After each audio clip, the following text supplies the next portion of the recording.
All right, thank you, everybody. Obviously, a big time celebration Saturday night here at Vision Veterans Memorial Arena.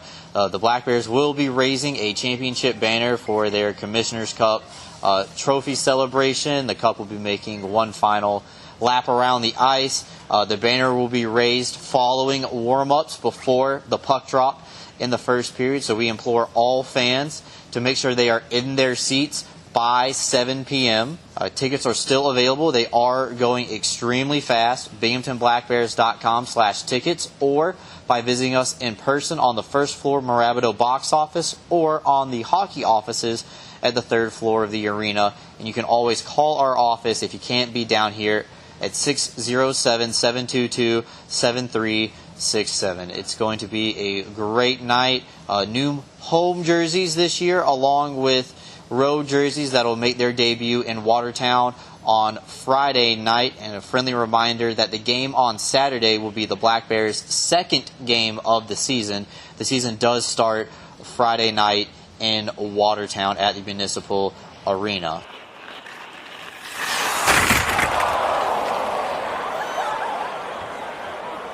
This is a presentation of BSRN, Box Studios Radio Network. The Power Play Post Show is on the air, covering minor league hockey since 2003, and now covering the Binghamton Black Bears with news, reactions, and in-depth interviews only heard here. And now from the Box Studios in Kirkwood, New York, here is your host of the Power Play Post Show, Bob Howard. And welcome everybody to another edition of the Power Play Post Show. This is the show for October 10th. 2024. This is season 14, episode number 10, and episode number 449 in the long-running podcast that is the Power Play Post Show. Hello, everyone. Yes, I am Bob Howard. I am your host of the Power Play Post Show. Thank you very much for tuning in and listening. We have a great show planned for you. We have a lot of people that you're going to hear from. You just heard from Brooks Hill. That's right. Tickets are going fast. Get your tickets. By the time you hear this, sometime on Thursday, maybe even on Friday, tickets are going fast. So they didn't seem like it 2 or 3 weeks ago. It was like, okay, there's a lot of tickets available. But there are increasingly starting to pick up pace on the sales. People want to see the banner get raised. They want to see the hockey team be back. They want to see the Black Bears back on the ice. And there should be a lot of excitement around this team. I can honestly say that when I was at Media Day on Wednesday, just a couple of days before the season started, I felt like there's a lot of confidence in this team. And I don't mean in a conceited way. I just think that this team knows what they did last year. 16 returning players. Now, of course, we got to figure out, if Dan Stone's coming back from the SP. How do we get Josh Fletcher to the team? And Nolan Egbert is, in camp up in the SPHL. So there's that. So there's 13 guys here right now. Don Oliveri, as we know, part-time kind of player, but that's okay. He's got a great arrangement with Brant Sherwood and Andreas Johansson. But there's a lot of guys coming back. So there's a lot of confidence within this team. I talked to Kyle Stefan, and he seemed very confident. Blake Tosto, you'll hear from him a little bit later on here and on the Power Play Post Show, and he seems pretty confident that this team is going to be successful. We had a conversation with Connor McAnanima. You'll hear that conversation on Sunday's broadcast. Yes, the Sunday broadcast will be back. We'll have 2 games to review. We'll have Connor Mack on there. And I just feel like this team is just okay with everything. They're happy. They're confident. They think they have the skill. The systems are in place that Coach Sherwood have come up with and has gotten the team to buy into. And I think this team can be successful. One of the things that I said earlier on in the season was, early on in the summertime, I said my goals for this team would be to get to 40 wins. They had 39. That was a franchise high. But I really wanted to see them get to 40. Coach Sherwood is now talking about 40. He likes that round number, and you'll hear that. If you haven't watched it on YouTube, I did post the conversation with Dakota Bohn and Brant Sherwood on YouTube, so you can see that, but we'll also play that here on the Power Play Post Show in just a little bit. But he even talks about that 40, getting to that 40 number. There were other goals that I also thought were attainable. Tyson Kirkby, the captain, getting to 40 goals. He had 39 goals last season, getting to that 40. Not that 39 is a bad number. It's not. It's a really good number. And I think Tyson's happy with that number, but I think even he wants to potentially get a couple more goals this upcoming season. And you should have goals like that. And, I want to say that this team is using the fact that no team is repeated as champion in the FPHL as a motivation. That's where the hunger is going to come from. They want to do something that nobody has done in this league, because it's tough to do that in the FPHL. There's so much movement. When you're a single A hockey club and you've got the SPHL and you've got the potential to go to the ECHL and the pay's not that great, there's a lot of movement in this league. That's why having so many players come back to here, maybe to even to Carolina, and a lot of the same players go back to Carolina, maybe that's a change in the Fed in a positive way. So I really do believe that this team is confident, and that's what I got from Media Day. We'll talk a little bit more about Media Day here in just a little bit, because there's some fun tidbits and stuff, and I'll tell you a little bit how Media Day kind of works. Okay, the Power Play Post Show is on Spotify, Apple Podcasts, Pocket Cast, YouTube, Amazon Music, and iHeartRadio. Just search Power Play Post Show on whichever platform you listen to your podcast, and please subscribe. The more subscriptions we have, the better it helps in all the platforms. And it also tells us that you are interested in our product. Please join the Power Play Post Show Facebook group. Just go to Facebook and search Power Play Post Show, and please join our group. I just had Bruce from Channel 34. He's the new sports reporter for Channel 34. He joined our group today. So that was very cool, and I got to meet him. Really nice guy. Brian Rudman had moved on from Channel 34, so we got Bruce in here now. Bruce is from kind of upstate New York, as close as you can get to the Canadian border is what he told me. He knows his hockey really well, so that's really great. Got to spend a little bit of time with Tommy Turgan as well, my good friend, and kind of almost like a broadcast partner a little bit, because I've done some stuff with Fox 40 when Ian was there. So check out binghamtonhockey.net for all your Binghamton hockey information and curiosity. And on this edition of the Power Play Post Show, you've heard some of this stuff. You might have seen some of this stuff already on Facebook, but we'll have on from Media Day the Binghamton Black Bears, Brant Sherwood, Tyson Kirkby, and Dakota Bohn. And I have an exclusive sit-down with Blake Tosto. And that'll be the first thing you hear, and then we'll do the Media Day stuff after Blake Tosto. So let's talk a little bit more about Media Day. What is Media Day? Essentially, Media Day is for media to come in, all the media all at once, be able to talk to some of the players. You might get one-on-ones. I believe that there was a one-on-one with Coach Sherwood with one of the TV sports reporters. I did one-on-ones with Connor Mack and Blake Tosto. The Connor Mack interview you'll hear on Sunday. And, of course, Blake Tosto you'll hear in just a little bit.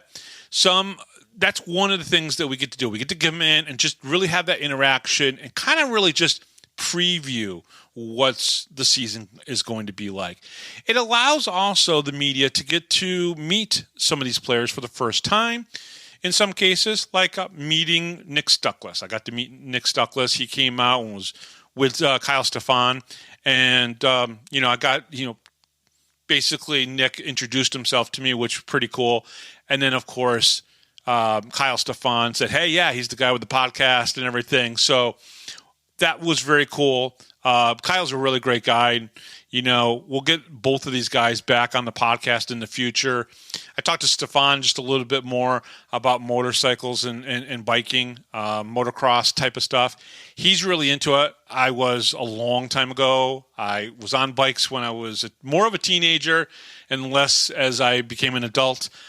I am sure Kyle Stefan is a great rider, and I was kind of telling him about something I did when I met a girl and went to the girl's house, and her father actually was a construction guy, and it was a fun story and everything, and I really like the fact that I can kind of share that with some of the guys, and they'll share back some stuff with me.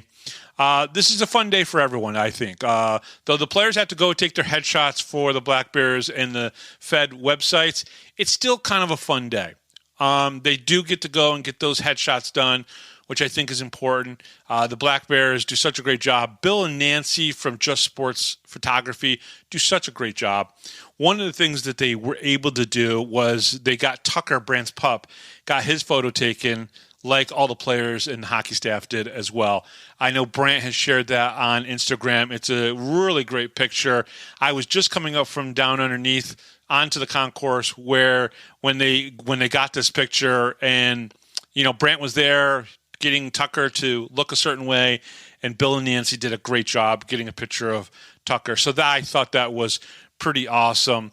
Again, I spoke to Sam Levici. Sam wanted 33 last season. There was some sort of screw up on that and wasn't able to get it, but got it for full time this year. Last year he wore 33 with the specialty jerseys, but he was 30, but he wanted to be 33. It's what he's worn a lot. Same thing with Blake. Blake also told me that he's been 19 most of his career. There are a lot of players that have played hockey that he really likes that wore 19, so he's worn that most of his career. That's why he was 91. He kind of just reversed the numbers, just so he had those numbers still on his jersey. But he'll be 19 this upcoming year. And I can tell you that Scott Rainmakers has changed his number 2 from 23 to 28. I haven't talked to Scott yet. I want to get Scott here on the show. Probably one of the first interviews you'll hear, maybe within the next week or two, will be with Scott.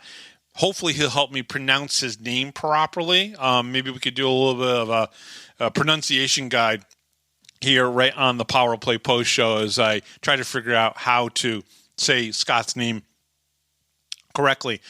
Media days, like I said, I just enjoy it. It's a couple hours where all the media is together. We can tell some stories with each other. We can obviously talk to the players and really just communicate also with Brooks Hill.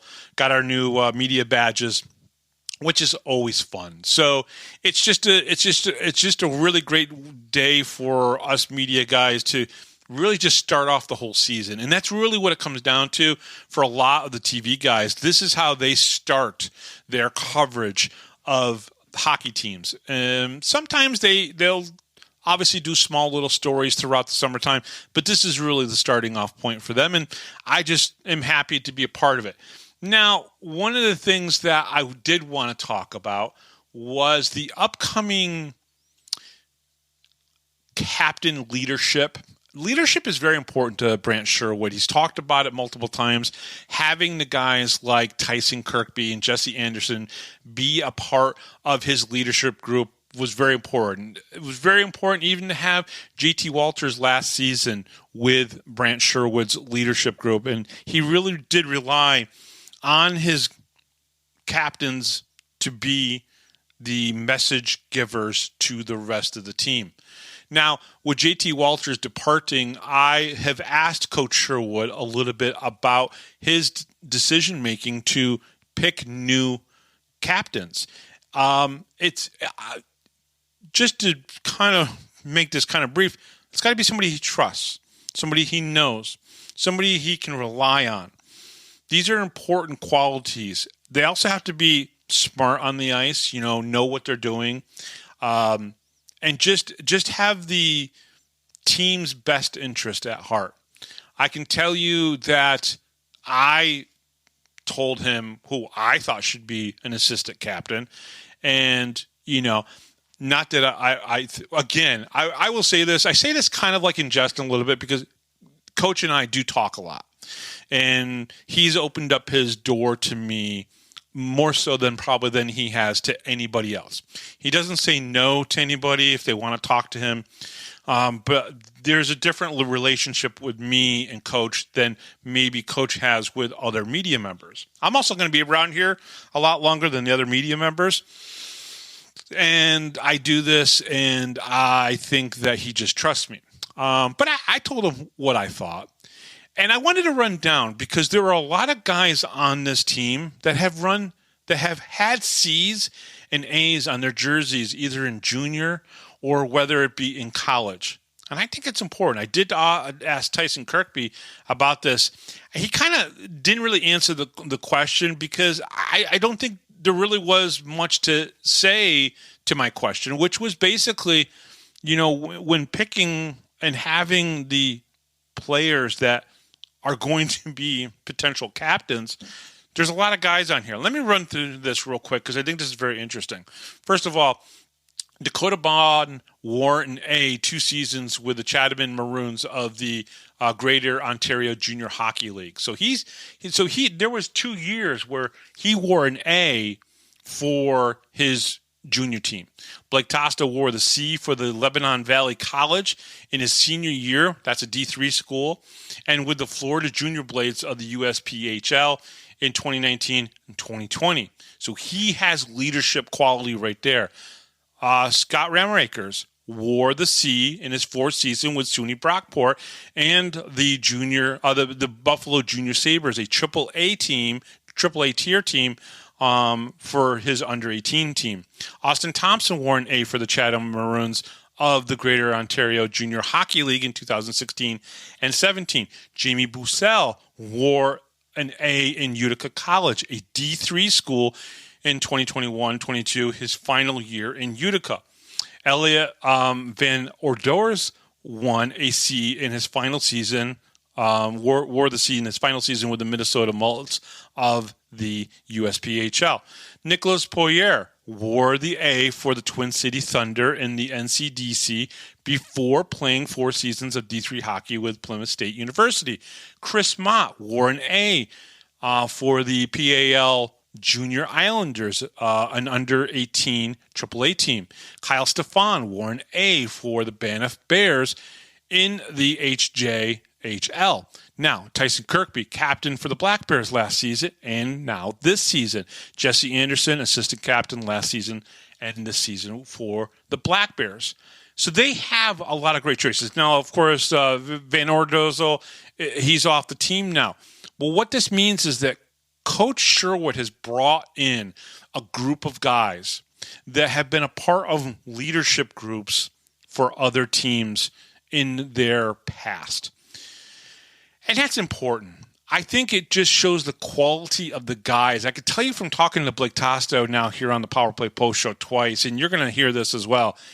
These are articulate, smart young men, and they buy into the systems, they get it, and this is the important part.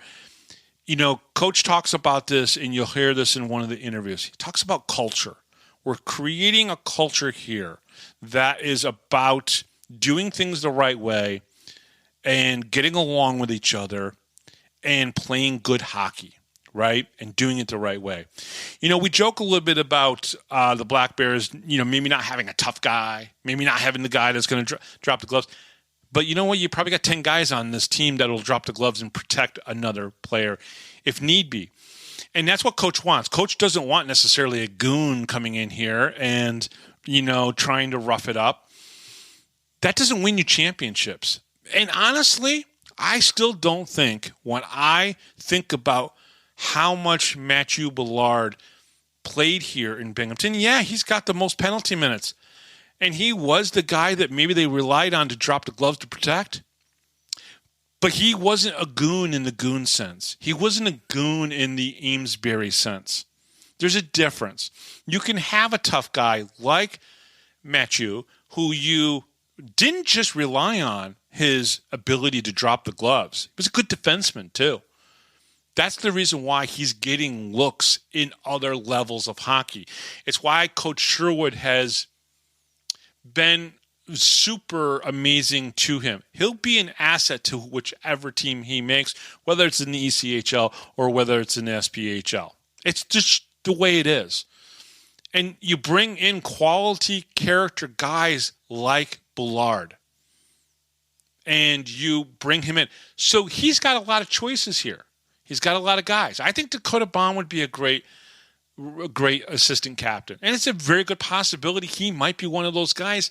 And I've been told by the Black Bears, they're probably announcing this sometime either on Thursday or possibly Friday. So as you're listening to this, you might already know who it is. And, you know, the other guy that I could think of, a lot of these guys, Blake Tosto would be a great, but he's a second-year rookie, so maybe he doesn't have that pro experience yet to be the captain, right? I think Kyle Stefan would be a great captain, or a great assistant captain. I think also Gavin Yates. Gavin Yates is somebody that Sherwood just really trusts. He just really connects with Gavin. And he thinks highly of Gavin. Even though Gavin had his moments last year where he got into some trouble and he had to sit for some games, which is not like Gavin. That wasn't a Gavin-like type of thing to be kind of known for last year, right? You know, the couple times he had to sit and get suspended and so on. And that's not, and Gavin will admit that wasn't him. But still, Coach really does trust Gavin Yates. So there's a lot of guys on here that I think, and what it really does is it helps the team be successful because they have all these guys who have worn C's and A's, and it just is kind of a proof that Coach Sherwood knows how to recruit, knows how to bring in the right guys to win, and that's what they did last year. I think it's very close to what they're going to be able to do this upcoming year. All right, so roster update. Of course, Elliot Van Dorzel has been released, but was signed to a PTO with the Port Huron Prowlers. So we'll see if he makes it through their camp and joins their team. Possible line combinations. I'm pretty sure of these. First two for sure. Jamie Bussell on the left wing with Tyson Kirkby and Austin Thompson on the right wing. Second line, Gavin Yates, Kyle Stefan, and Blake Tosto. Now, the third is really where you're going to see some different combinations likely for Friday and Saturday, right? You have Cam Clark, Nick Stuckless. I think Stuckless is kind of fitting in to be that third line center while Josh Fletcher is not here. And then you have on the right side, Scott Ramakers. All right, now he's changed his number to 28, so don't forget about that. The 10th forward or the potential, third line center, depending on how the games go on Friday and Saturday, and I think Coach is really going to try to utilize that. Now, maybe Cam Clark has already made this team, and maybe he just doesn't play on Friday and Saturday, so he can get the other three guys in. I don't know. Could be Scott has made this team, and he wants to try these other guys. I'm not sure how he's going to work it. Remember, you can only dress 18 players, right? So you'll have 6 D-men and you'll have 10 forwards, right? So, and then you have your 2 goaltenders. So 18 guys. It's going to be difficult for Coach, but maybe he doesn't play somebody because he doesn't, is not going to make the cut, but he's, keeping them for these last 2 practices. I don't know. I'm not sure how he's going to do that. That's going to be tough. Dakota Bohn and Dan Weber. Dakota talks about how without Dan Stone, Dan Weber's kind of fit into the same role that Dan Stone did with him. Dakota is very offensive-minded, but his offense is his best defense, right? That's a good thing. Dan Weber will help shut down anything that goes past even Dakota Bohn.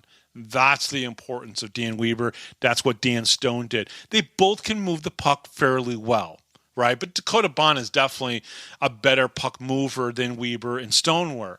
But you need that combination of being somebody who can shut down and also carry the puck forward. It's very important. Jesse Anderson, I'm not sure who he's going to be paired up with. I have a sinking suspicion that Don Oliveri plays on Saturday.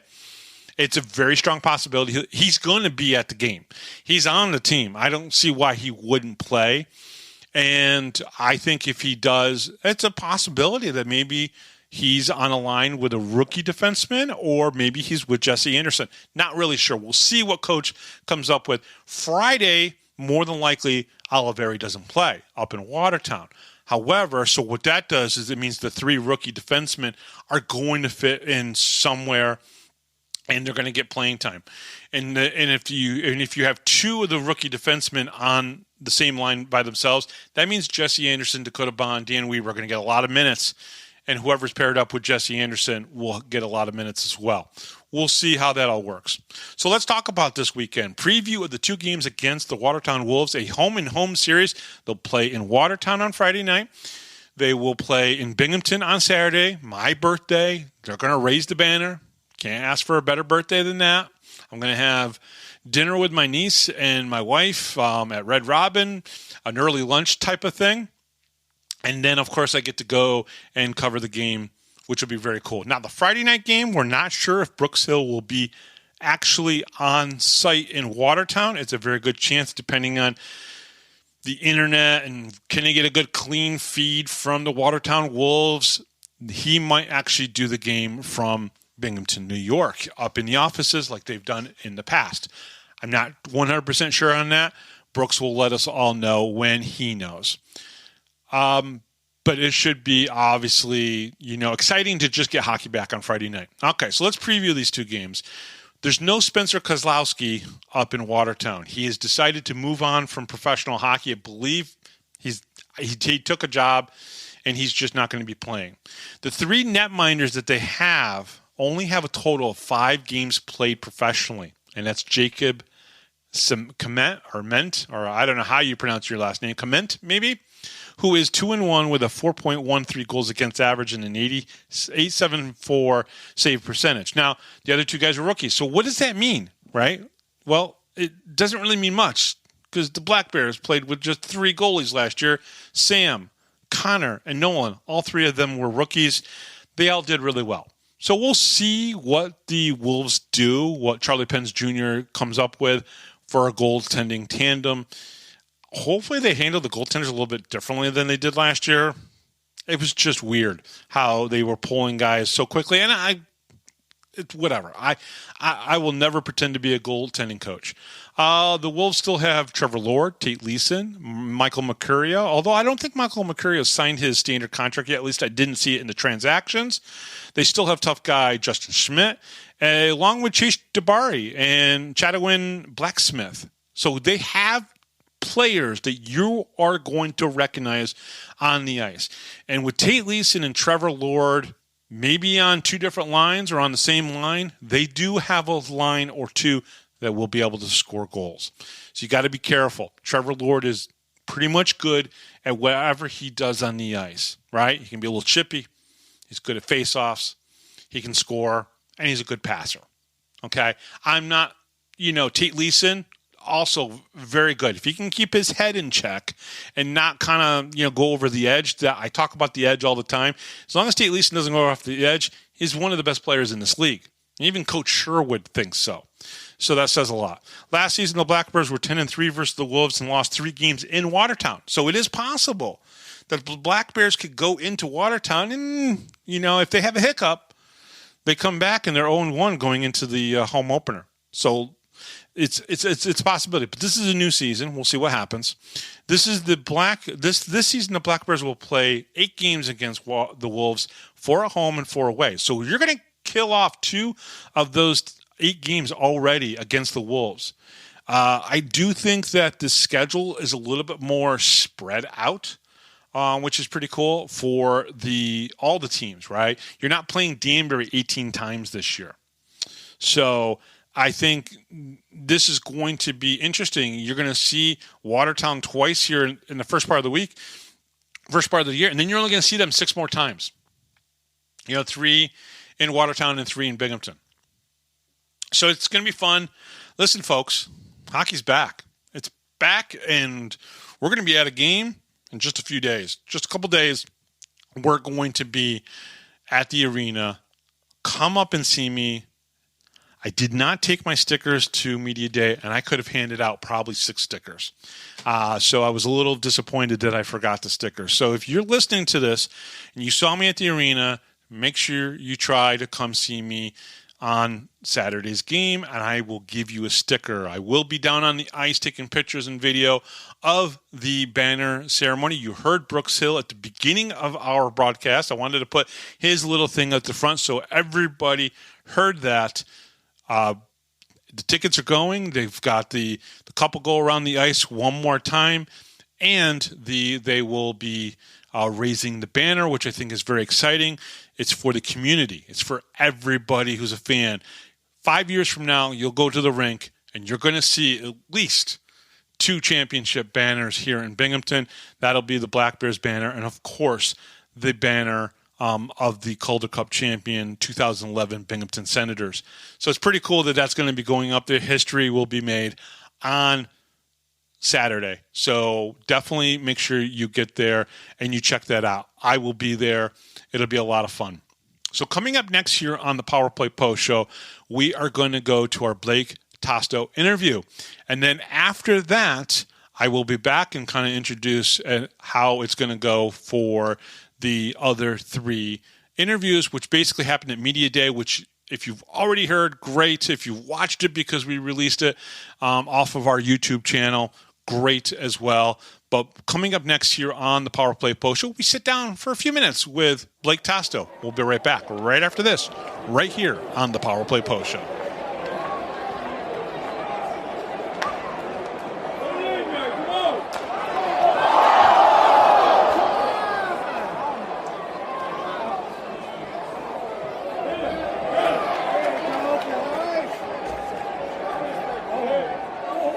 Hi, this is Don Biggs from the 92-93 Binghamton Rangers. Hi, this is Brandon Buczynski. This is Grady Wittenberg, the voice of the Binghamton Senators, and you're listening to the Power Play Post Show.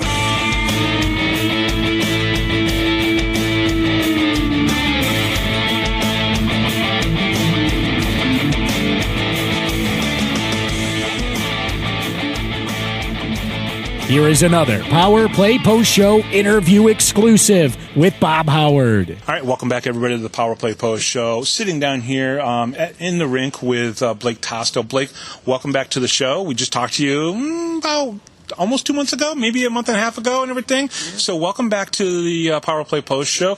We're just on the eve of realistically starting the season in Watertown. Welcome back. Yeah, thank you. Let's talk about camp and everything. You know, coming out here, this is your first camp with the Black Bears. Obviously, you joined the team late in the season. What was camp like? Were there any surprises for you the way Coach Sherwood ran the camp? No. I mean, I think coming in, just the standard that he held with practices last year, I knew what to expect, and I honestly figured there would be a little bit more intensity, which there was. So I think just having that mindset and being prepared from what it was like in the season in the spring from last year, transitioning it to this season was kind of a seamless process. So. Yeah, because you already knew the systems. Coaches talked about this, where the nice thing about having 15 or 16 guys come back, even Oliveri being here over the weekend and also returning, is that he didn't have to teach a lot of guys new systems, or because he hasn't really changed those systems that much. So what was camp like? Was it more of just getting closer to game shape type of mentality? Yeah, I would say that's probably the right way to put it. It seemed like everyone came in shape, ready to go. Obviously, with all the returners and guys that were with the team last year coming back, we all understand what we were doing before. So having that transition into this year, it just kind of made everything easier on us.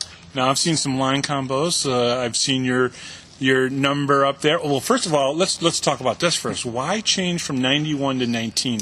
Is there a specific reason? It was just a number I've worn throughout my career, throughout junior hockey and then college, and I knew it would be available for the season. I was like, I'd just go back to my roots and what I always like to wear. So 91 was really the reverse of Correct. What you're used to wearing. Yeah. So now you're back to what you should be wearing. Right. Is there any special meaning to 19 as well? Like, is there any players in Detroit sports history that you loved and picked that number? Or no? So, I mean, growing up, I never got to experience watching Steve Yzerman. Okay. But obviously a huge part of Detroit, Red Wings history. But, guys growing up, between Jonathan Toews, Joe Thornton. Yeah. Who so else? 19 just stuck. Yeah. It's just always. Yeah, I mean, so many great players, in the past and present wear number 19, so it's always pretty cool to have that. The Binghamton Senators had a number 19, Brian McGrattan. Oh, yeah. And he was a little bit of a tough guy. Will we see Blake Tosto maybe drop the gloves this year? Yeah, I mean, you're going to be on a line. Kirks, he can definitely drop the gloves. For sure. And throw haymakers if he needs to. Will we see this in Blake Tosto? Yeah, I mean, when you got to step in, you got to step in, and that's just part of being a good teammate and sticking up for your guys, so that's just part of the game. Yeah. So, actually, I've been playing with Yates and Steph. So Stefan and Gavin Yates. Yes. What's it been like to be on the line with them? For those two, they're very cerebral, so they understand the game. So I just try and find my spots and get open for them, especially for Yates. He loves to rag the puck, so just trying to find open ice and create space for him. Explain what you just said. He likes to rag the puck. Explain that to some of the fans that may not know that terminology. Yeah, so he just loves to hold on to it and, possess the puck in the offensive zone, neutral zone, even defensive zone, and just, gain speed and make plays throughout the neutral zone. And so that means you and Steph have to be in position. Absolutely. Ready for him when he's ready to release it, whether it's a shot on the goaltender or a pass to you guys. It's going to come, and it's going to come quick. Yep. Yates, he's got great vision. So just understanding to find the quiet spots on the ice and just make sure that you're open and ready to rip it. So, last year you came in, you had 11 points, 7 goals, 4 assists. We talked about a little bit about this beforehand. Are you ready to kind of repeat that kind of production? Do you think you can do that on a line with Steph and Yatesy? Absolutely. It's a great opportunity. Those two guys, I'm going to get my chances with them. So, obviously, just got to make the most of it when those occasions arise. So, but I feel that with my preparation this summer and kind of the mindset I'm coming in with, I can replicate that. So that's just part of my job. How easy was it for you to say, yes, I'm coming back to Binghamton after last year? I mean, the way those 8 weeks went when I came in around St. Patrick's Day till May 10th, I mean, it was just everything I wanted and more. So the way we had our conversation with Shearsy, just, do you want to come back? Like, how you feeling? I'm like, I will be back tomorrow. So it was a pretty easy decision from that standpoint. So excited to be back and looking forward to how the season shakes out. Have you taken a look at the banners that are here? There's a rich history of hockey in Binghamton. You're a Detroit Red Wings fan. You're a Detroit sports fan, Absolutely. right? 50-plus years here in Binghamton. You go all the way back to that last banner, and it's the Dusters, which you've seen the movie Slapshot. Oh, yeah. Every hockey fan has. That Dusters team was a part of building the era that was the Slapshot era of hockey. You guys are going to raise a banner, right? Which I've always said banners are for fans, rings are for the players, right? But you don't get that banner without the players doing what they needed to do. How does it feel to you as a guy who, I call you a second-year rookie, okay? Came in, you played 17 games last season and everything with the playoffs. But you now get to help raise that banner. Your thoughts on that? Yeah. Hey, Tucker. I mean, it's so cool just to be a part of that. And, I was talking about with some of the guys the other day, in 10, 20, 30, 40 years from now, when we bring our families back, we can reminisce and, hey, look at that. Your father did that, or, your grandfather did that, something like that. So it's special, right? It's super special. So the banner's special for you guys, but it's a remembrance. We're looking at the 2011 Calder Cup champion banner that's there, and there's going to be a banner right next to it for you guys. So it's special for everybody, but you guys added to the history of this city. There's something a little bit bigger and deeper there as well. 100%. In the time I've been here, the fans and people I've associated with have been super welcoming, and the fact that we could share that and kind of galvanize the city and the group of people that have been a part of it, at least in my time, and just cherish that together is pretty awesome. Yeah. This weekend is Watertown. Mm-hmm. Let's talk hockey for a few minutes, right? Things have changed a little bit up in Watertown. Some players have come, gone. No Spencer Kozlowski, who was their main goaltender for most of last year. When you don't know much about a team's roster before you go in and play it, difficult, a little bit easier, or do you just rely on your game and not worry about what the other team's doing? Yeah, absolutely. I think that's the best way to put it. We put in a system, we put in our game plan, and at the end of the day, we have to execute. And part of that in Binghamton Black Bear hockey is to dictate the play and dictate the terms on the ice versus letting it come to us. So I think at the end of the day, we have to focus on what we have to do first, and then readjust if we start seeing some things or understanding certain players' tendencies on the other side. So that's just part of the game. Doesn't matter who we're playing. What's your goal for this upcoming year? To run it back. Really? Absolutely. Really? We're like 2 days before the start of the season, yeah. And are you confident that this team can run it back? Absolutely. I think we got the pieces to do it. It's never been done in this league, though. Yeah. In the 15 years, no team has ever went back-to-back. Absolutely. So that's something that we addressed the other day. So that's an exciting challenge for our group, and I think we're all in the same mindset we were in the spring. Like, we understand our roles and we understand our outcomes and what we have to do to get to what we were last year and, do it again this year. You're sitting in front of me. People can't see it. I might take a picture of you just so the fans can see it. Yeah. You're wearing a Detroit Tigers hoodie. Obviously they're in the playoffs. Yep. Talk a little bit about what that means to you, because I got to be honest with you. This whole time that I've talked to you, you've had nothing but a bigger smile than when we talk about Detroit, yeah. The Detroit Tigers being in there. What does it mean for a fan of all Detroit sports to have the Tigers back in the playoffs? Yeah, it was crazy. So I think it's been a decade since they made the playoffs, and on top of it, they went on a run between early August up until this point now where they just had everything going right. They were winning ball games, and then on top of it, teams that they were chasing were losing. So everything kind of just happened all at once, and then on, I think, the second or third last day of the season, they made the playoffs, and it's still surreal. Like, I can't believe I'm even watching Detroit Tigers playoff games. So, because how old are you right now? I'm 25. 25. So the last time they were in, you were 15 years old. Yeah, and wow. That's a long time. Yeah, a long time, and those teams were so good. Mm-hmm. So the fact that they're doing what they're doing with a young roster, like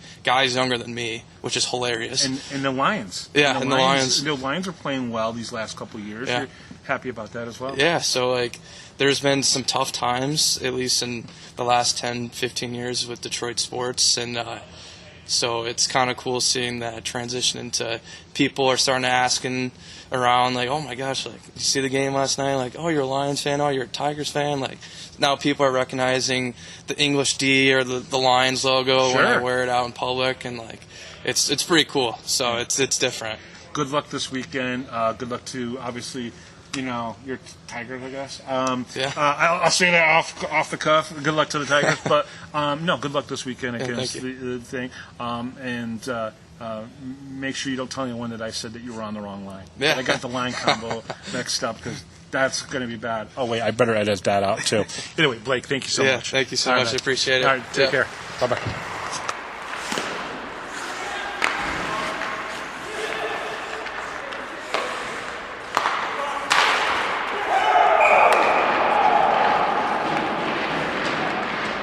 All right, welcome back, everybody, to the Power Play Post Show. That was Blake Tosto, and I just wanted to sit down and get a few more minutes with him and talk to him about the upcoming season and, a little bit about what his goals were and what the team wanted to accomplish.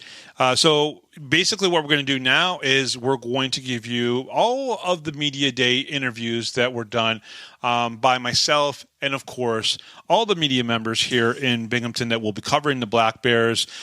Even Glenn Pitcher was there. He didn't ask any questions, but Glenn's a great guy and does a great job on the radio. And but we had all three TV stations, myself, asking questions, We'll start off, obviously, with Coach Sherwood. We'll do Tyson Kirkby, and, of course, Dakota Bohn. So you guys will hear all of those right now. And if you watched them also on YouTube, that's great. I didn't get video of all of Tyson's questions. I had my little flip camera up, and I was videoing, or at least I thought I was, and then it just shut off. And I was like, oh, that's awesome. So I actually have a couple questions with him on video, but you'll hear the whole interview with Tyson Kirkby, as well as what you saw already with Dakota Bohn, if you saw it that way. So, and, maybe you'll hear something different listening to it here on the Power Play Post Show. So we're going to start right off with Coach Sherwood, who seems to be very happy when talking about this upcoming season. He had a great summer, getting married, buying a house, and going on a really nice long trip over in Europe. But here is Coach Sherwood here at Media Day.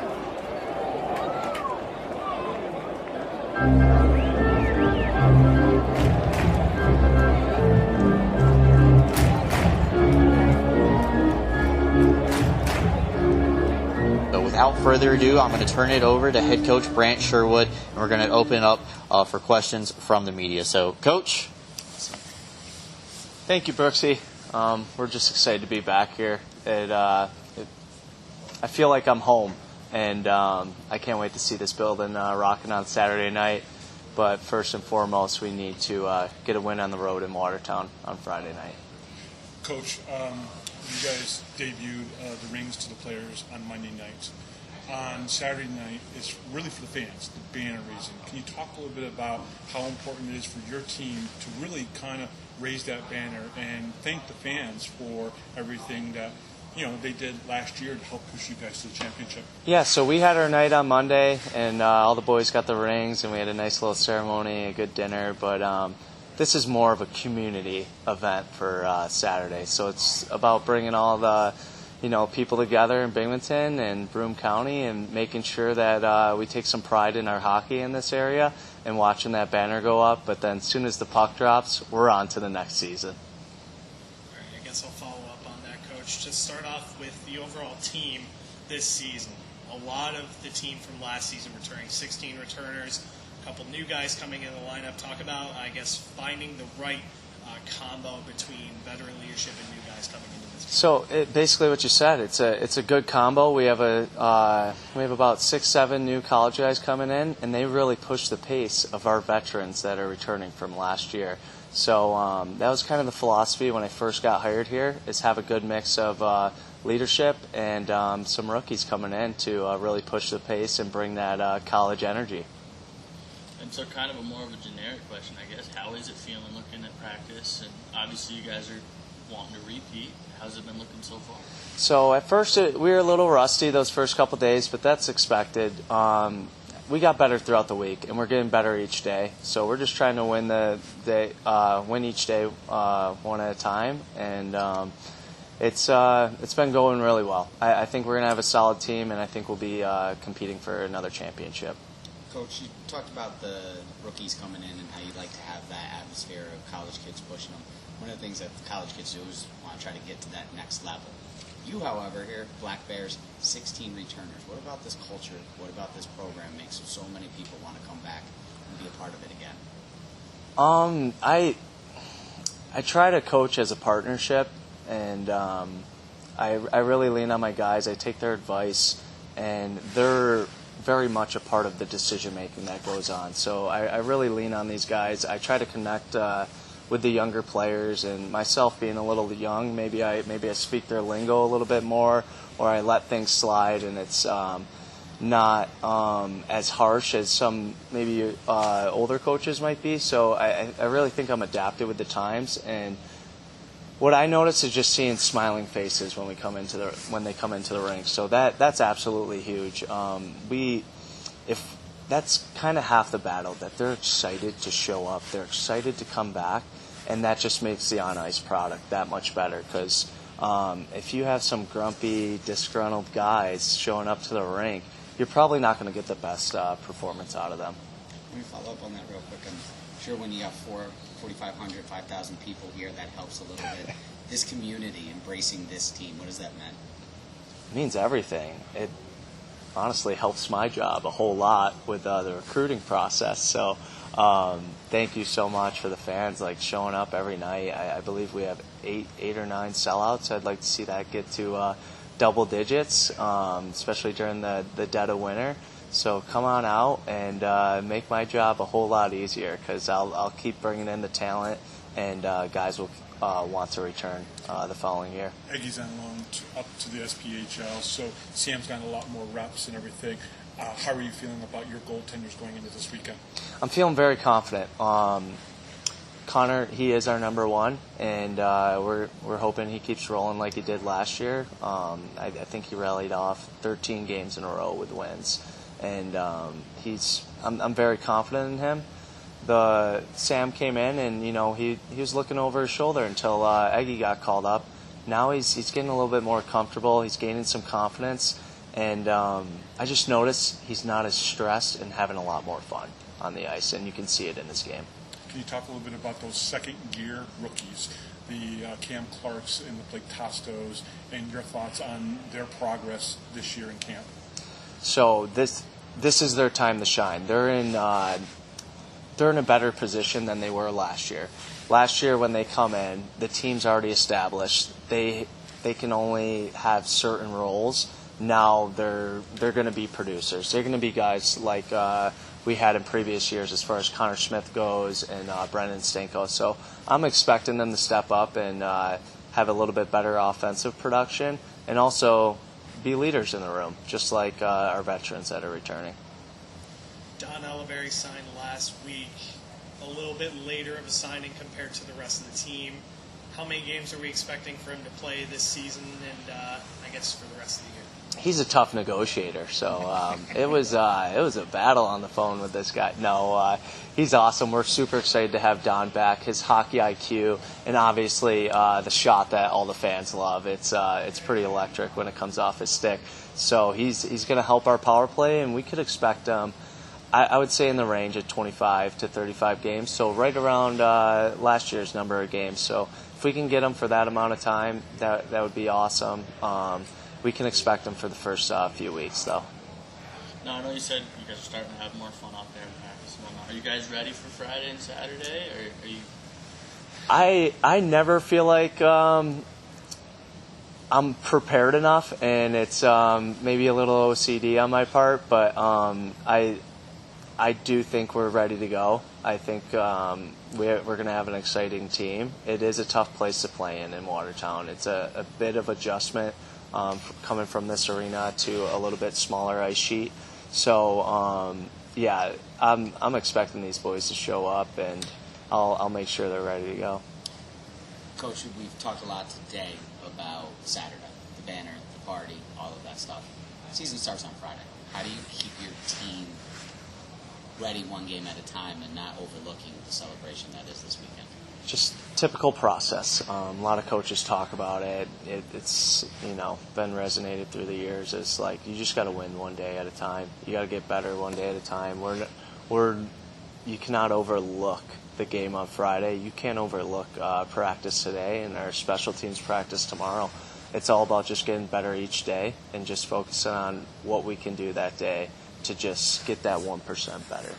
Have you reflected on the history that your team made last year and potentially could make this upcoming year something that, teams in Binghamton have not been able to do before, which is maybe win a second championship in a row? I have not, but Andreas, he sure did. He let our boys know that there's never been a repeat championship in this league's existence. So that's something we're gunning for, maybe a little extra motivation, but we're the top dogs, and we want to be there, we want to stay there, and we want to repeat. Coach, to branch off of the preparation heading into Friday, obviously you can't fit as much as you'd like to when it comes to a practice game plan over the first couple weeks. I guess, what are you trying to focus on? I know you brought up special teams tomorrow. What has really been the focus for the first few weeks of practice? So first couple days, it's just getting back into normal team practice. These guys, normally they're they're doing skill drills in the summer and, working on their craft as far as like shooting techniques, skating techniques, all that stuff, and then getting back into the rhythm things as far as team practice goes. So first couple days, it's just a lot of 3-on-2s, 2-on-1s, a lot of competition with even numbers as well, whether it's down low, a lot of physical battles in front of the net, in the corners and stuff like that. And then after like day 3, we start laying down a foundation as far as how we want to forecheck, how we want to do our neutral zone forecheck, how we want to do our neutral zone regroups, and also then going over D zone coverage, and then leaning on our O zone rotation. So there's so much information going in to these guys in the first couple weeks. Lucky enough, I have 15, 16 returners that already know the system. So they're leaning on the younger guys and making sure they know what they're doing, and we just go over things and just kind of, we're not gonna fix it until someone breaks us down. So it's been going very well, but it's hard to accomplish everything in 2 weeks. So like one thing we haven't worked on really is face-offs, and that's something we're going to add to the special teams practice tomorrow. Which is probably when you'll probably work on power play and penalty kill units and try to putting them together. Yep, exactly. We'll see a lot of the same units that we had last year, but I'm looking to add in some different players into the PK and power play, especially on those second and third units. Coach, real quick, then last one for you here. Sorry, my apologies. Talking about the big picture, you're coming in as the favorite in the league this year. A new look with some new teams and an expansion, but you have veteran guys, they know what the ultimate goal is. How do you keep them focused during a long season on now April?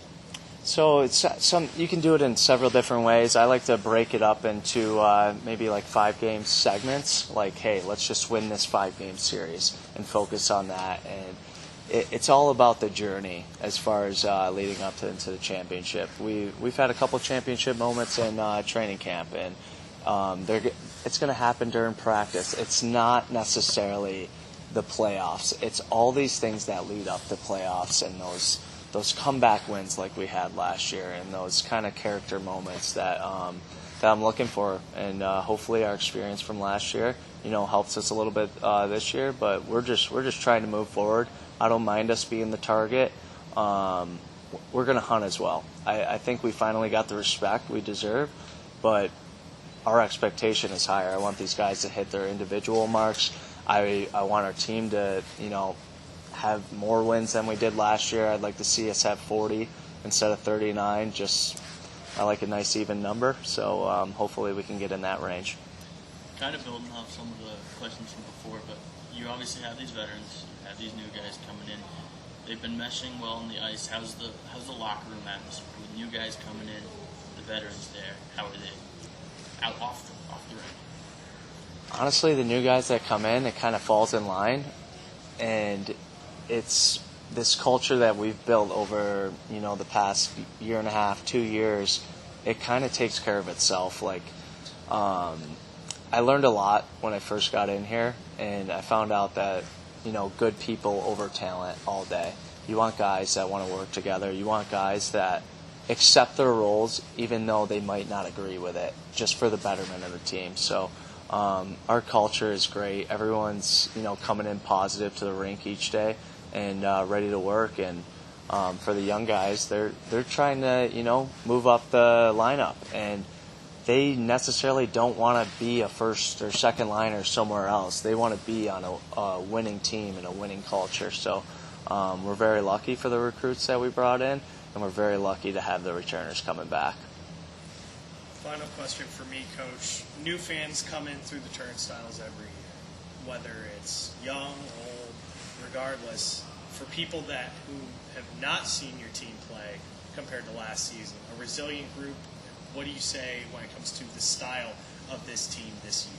We're a fast transitioning team. We like to own the puck in the O zone and rag teams down and create a lot of opportunities just by hemming them in the D zone. So we can see a lot of exciting goals, and then also we can see a gritty pack of dogs as far as sticking up for each other, yeah, we necessarily don't have a goon or a big-time fighter, but these guys will step up for each other because they love each other. They work hard together each day, and it becomes a brotherhood where they're going to have to face a lot of guys if the other team starts running around. It's one pack of dogs that's hungry to stick up for each other very quickly.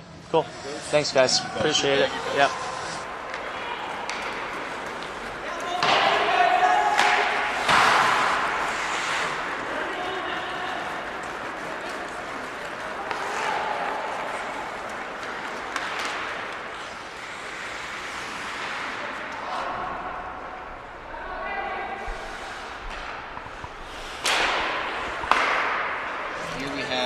Tyson Kirkby, captain for his second straight year of the Black Bears, and let's see here. Thomas, you were here first today, so you can ask the first question. All right. Well, Tyson, first off, welcome back. First off, coming off a championship, overall thoughts on how the newcomers are coming in this season?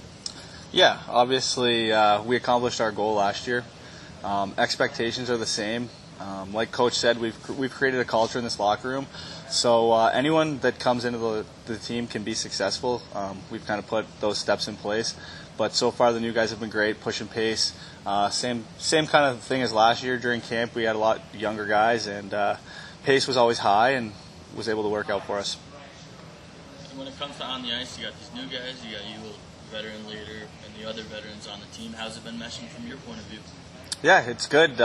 Fortunately, we've had some decent weather here for New York at this time of year, and we've had a couple golf outings already. We had a tournament last Friday, so it's been good to get the guys out together outside of the arena. Tyson, you had the C on your chest last year, but it was for the first time. Now you're coming in with a little bit of experience, having the guys look to you. How do you approach this season, yourself personally? A little bit different than you did last year, knowing that you got the C again. Honestly, it's gonna be the same for me. I'm gonna go in every day and do my job, lead by example. But if I need to be vocal in the locker room or on the ice, I'm going to. But also, I have a great group of leaders with me who can take that on whenever I don't really feel like I need to say something. They can step up and say something also. There's probably 10 or 12 guys who've worn A's and C's throughout their careers in college and junior. Does that make that easier for you and for Coach to really kind of get the message around? Because these guys have already kind of been in the same position as you, even if it's at a smaller level. Yeah, I think me and Coach we're on the same page, which is always good and helpful. And the guys that we've added, they have that similar mindset and similar goals. Like everyone just wants to win it again, so it's been really good so far. I want to talk a little bit about the returns. 16 of them, including yourself, and you also have a lot of the previous line combinations also with Austin Thompson on your left-hand or right-hand side. Just talk about how important that is when it comes to the offensive production this season. Yeah, it's going to make a huge difference, I think, from the start. We kind of got off to a slow start last year offensively. I know everyone wanted to can our power play pretty early on there, but we figured it out. And so this year coming back with some similar players in similar spots, it's just going to help right away with the goal scoring for sure. Trying to go back-to-back, obviously, you want to win it again. What do you think needs to be done on the ice as a whole to bring it home again? Just a lot of the same stuff we did, honestly.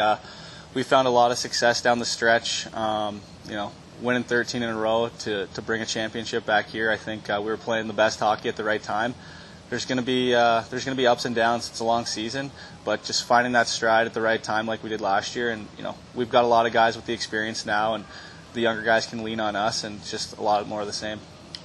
I know playoff hockey is a little bit different than regular season hockey, and things can get intense and chippy when you play the same guys back to back to back to back. But that first series against Watertown, and one of those games ended a little bit of chaos on the ice. There was some chippiness, there were some fights. Is there any unresolved issues that need to be taken care of this weekend? From my point of view, what's in the past is in the past. We did what we wanted to do. They're probably going to be a little sour. We sent them to the golf course pretty early on, but we just got to go out there and take care of our business. Awesome. Thank you, Tyson.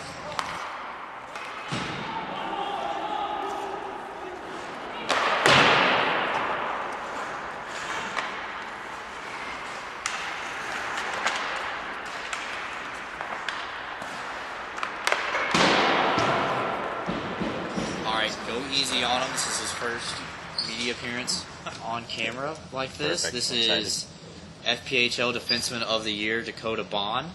So we're opening it up first with the new guy, Bruce. How we doing? You can have the first question. Sweet. Well, how's it going? Good. How are you guys? I'm doing good. I guess, how does it feel to win this award just in general? Start you off a little easy. Yeah, being Defenseman of the Year is pretty great. Like, I worked hard, all the guys working hard throughout the year, and I didn't really expect it, coming in. I just thought I was going to try to fill in my role and do what I could to help the team, and ultimately, being Defenseman of the Year was pretty great for me. Take solace in the fact that you're at least the most photogenic of the three that we've done. This is your first try. But last year you came in, great season, but as a first year rookie, all that stuff. You're now kind of a veteran and a leader on this team. I know it's a quick turnaround, but with all of your success, you're going to be on probably with the top lines and playing a lot of minutes. How do you change from, hey, I was a rookie last year to now I'm a vet and a leader on this team? Yeah, I'm just trying to be more vocal on the ice. I'm just trying to help out the new guys, like Tyson, the leaders on the team last year, they helped me out a lot. So I'm just trying to transition and help out the new guys as much as I can. I want to be a good leader to them and just kind of give them the tools and the information they need to go and be better than me, hopefully. So, Dakota, let me give you the hard question. Dan Stone is obviously in the SP right at the moment and everything, so you could be starting this season with a different defensive pairing. What are your thoughts on so far your defensive partners that you've had so far in practice? Yeah, playing with Dan Weber, I'm very versatile, so it's really easy. I can play left or right side. Doesn't matter to me. But yeah, playing with Dan Weber right now it's awesome actually. I love it. He's such a good guy. We have good chemistry. We can both play on either side of the ice, and so if we switch, it doesn't really hurt us. He can rush the puck. He can do exactly what Dan Stone does, just as a left-handed guy. It's not bad at all. And if Coach decides to put an A on your jersey to be a leader on this team, are you ready for something like that as well? Oh, I'm ready for the challenge. I'm ready to step up, whenever I need to. Kind of just get the boys going, and Dakota, to branch off of your offensive performances last year, putting a lot of pucks in the back of the net on the back end, just how do you continue to, expand on that offensive production this season? Yeah, my goal is to forget about last season. It's a new season now, so I'm just going to continue to work hard every day in practice, power play, whatever it may be. Just get a lot of pucks on net. Last year might have had some lucky goals, but this year I will be forcing them into the back of net, so I don't think there's going to be an issue there. Fair enough. And so obviously, with the Defenseman of the Year, what do you think you need to do to, whether it be new guys or the veterans, the other defenders on the line? Everyone knows the saying, defense wins championships. What do you think you have to do to kind of get the rest of the defensemen up to, the stature you're at? Yeah, it just starts in practice. I'm pushing our guys as hard as I can. I want them to be the best they can be and prepared and ready for Watertown this weekend. We're not going to take anything from any team out there. We're going to be hard. We're going to be physical. And, we got some good guys back there, so I'm super excited to see how the new guys work out. You come from a school that raised a few banners and are pretty successful. What's it going to mean for you to see this banner raised? You got the ring on Monday night, but to see this banner, all the hard work pay off and the banner get raised, what's that mean to you? Yeah, it means the world to me. Winning a championship in college, it was awesome, but this is just another level. It's extraordinary, and I didn't think I'd kind of be in this position, but fortunately I am, and it's breathtaking and truly bringing it in. It was awesome, great feeling. So we talked to Coach a little bit, but I would love to get your perspective on this. 16 returners. What about this culture or this community? What about Binghamton hockey, as you have it on your chest, has made it so appealing to so many players to come back and be a part of it again? Yeah, just Binghamton, the city of Binghamton is amazing. The fans are fantastic. Just coming in and playing in a building like this, knowing that you already basically beat the opponent with your fans cheering you on and the city behind your back is such an amazing feeling. And being able to come in here and give the crowd a show each and every night we're here is just fantastic. It makes our life so much easier to play. Now, you already won the cup, obviously. what do you think needs to be done to, one, go back-to-back, and two, I guess, show more? Because the fans have already seen you guys win. What can they expect this season? Yeah, we just need to be physical, more grit. We got to, pound teams down. We just got to work away, chip away every chance we get. We can't take it easy going the last stretch of the season. We can't let up. We can't let teams think they have a chance of beating us. We're not trying to lose any games this year, which may be impossible, but hey, we won't know until the end of the season. So to pick up from practice into a game coming in this Friday, obviously different pace, different environment, and where are you looking forward to most once the season officially kicks off on Friday? Yeah, I'm just looking to get back on the ice, full team, ready to go. Watertown, big rivalry against those guys, so I think it's going to be fun. I think just battling away with them and playing with the guys from last year and even the new guys, it's going to be a great experience, and just kind of be a leader and let the new guys kind of see what it's like to play in a professional game.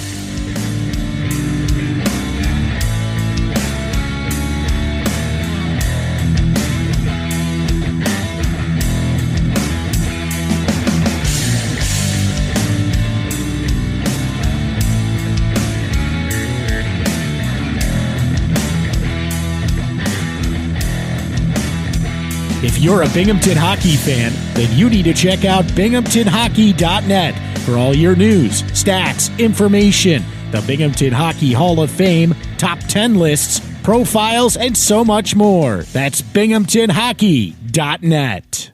You're listening to the Power Play Post Show. And welcome back, everybody, to the Power Play Post Show. So there you go. You got all three of the guys who were at the press conference for the Binghamton Black Bears during Media Day. Now, of course, we also had that special sit-down with Blake Tosto as well. In that interview, I kind of cut out a little bit of it, and I don't normally do that, but I want to tell this story because it's kind of funny. So I asked him a question about line combos, and you maybe were a little confused with some of the way the audio ran, but I took it out. I said basically, hey, what's it like going to be being on line with Tyson Kirkby and Austin Thompson? Of course, I've been already telling you guys that he's going to be on a line with Stefan and Gavin Yates. I even mentioned it last week. Somehow my brain just went the wrong way. Thinking I'm talking to Jamie Bussell, and I was actually talking to Blake Tosto. Just happens just like that. These are the type of things that can sometimes happen when you're trying to talk to a lot of different people and you have a lot of different conversations going on in your head. And yes, that is probably saying that I have voices in my head. But so it's kind of a fun thing. Maybe there will be a blooper reel someday, and I will put that out there because we kind of joked about it a little bit. Again, I usually do not cut anything out of my interviews. You hear almost everything that is said or talked about. And I just had to edit that just a little bit, just to save face a little bit. But it was a great day at Media Day. I think the Black Bears and the organization and the players and the staff and the hockey staff, they're all excited to get started. Spoken to Dylan Konecki and Aiden and some of the guys that are really kind of that support staff. Everybody is really excited about the upcoming season. Dylan, if you're hearing this, congratulations to you and Darian about the expected baby that you guys have coming. That's congratulations to you guys on that. That is so very cool as well. I know that Dylan sometimes will listen to the show on Thursdays or Friday mornings before getting ready for practice or game day warm-ups or whatnot. So congratulations to you, Dylan, on that. That's pretty much it, folks. This upcoming week, we have 2 games against the Watertown Wolves. On Sunday, I will be having a show. We'll have Connor McAnanima on that show. We talked to him on Wednesday. I wanted to save that one for you guys on Sunday. We'll talk to him. We'll cover and break down the games. Hopefully we have 2 wins. That's what they're hoping for. They're very confident in their abilities and the team that they've put together. So that's pretty much it for me. Thank you for listening. The Power Play Post Show is on Spotify, Apple Podcast, Pocket Cast, YouTube, and Amazon Music and iHeartRadio. Just search Power Play Post Show on whichever platform you listen to your podcast, and please subscribe. Please join the Power Play Post Show Facebook group. Just go to Facebook and search for Power Play Post Show. Check out BinghamtonHockey.net for all your Binghamton hockey information and curiosity. Thank you to Rob Lapoulis, our MC, John Petitucci, our musical director, as well. From the Binghamton Black Bears, Brant Sherwood, Tyson, Kirkby, Dakota, Bohn, Blake Tosto. Thank you so much, guys, for coming on this week's show. And don't forget, Connor McAnanima this Sunday right here on the Power Play Post Show. I am Bob Howard. Thank you very much for listening, and we'll talk to you again on Sunday.